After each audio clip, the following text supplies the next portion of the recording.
चीनी मांझे पर पाबंदी होने के बावजूद जम्मू में मकामी मांझा बनाने वालों का काम छिन रहा है। हुकूमत की जानिब से बारहा वार्निंग देने के बावजूद अवाम है कि चीनी मांझे का ही इस्तेमाल कर रहे हैं। नतीजतन मकामी कारीगरों को भारी नुकसान का सामना है। चीनी मांझा सड़कों पर रोजाना सैकड़ों हादसात की वजह भी बनता है।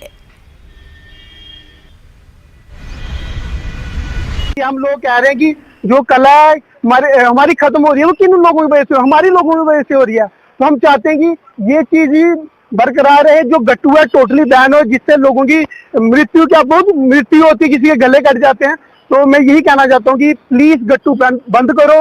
तो जो हमारी जो हैंडमेड डोर है बोल लो, उससे क्या होता है छोटा बच्चा भी इस्तेमाल कर सकता है, बड़े भी कर सकते हैं। मैं यही कहना चाहता हूँ।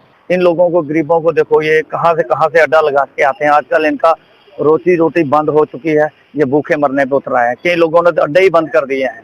दूसरी बात, हमारे जो रेलवे स्टेशन में अक्सर लोग बैठे हैं, जितना गट्टू आता है वहां पे कुछ नहीं करना, नीचे उतर के आग लगा दो। हमारे लखनपुर पे हैं, जितने हमारे भाई नौकरी कर रहे हैं, देखो जिसमें गट्टू है उधर आग लगा दो।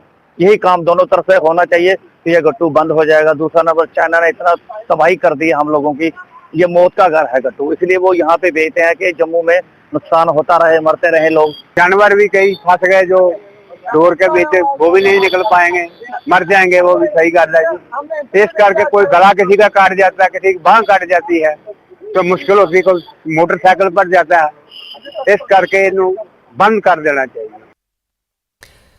शोपियां पुराने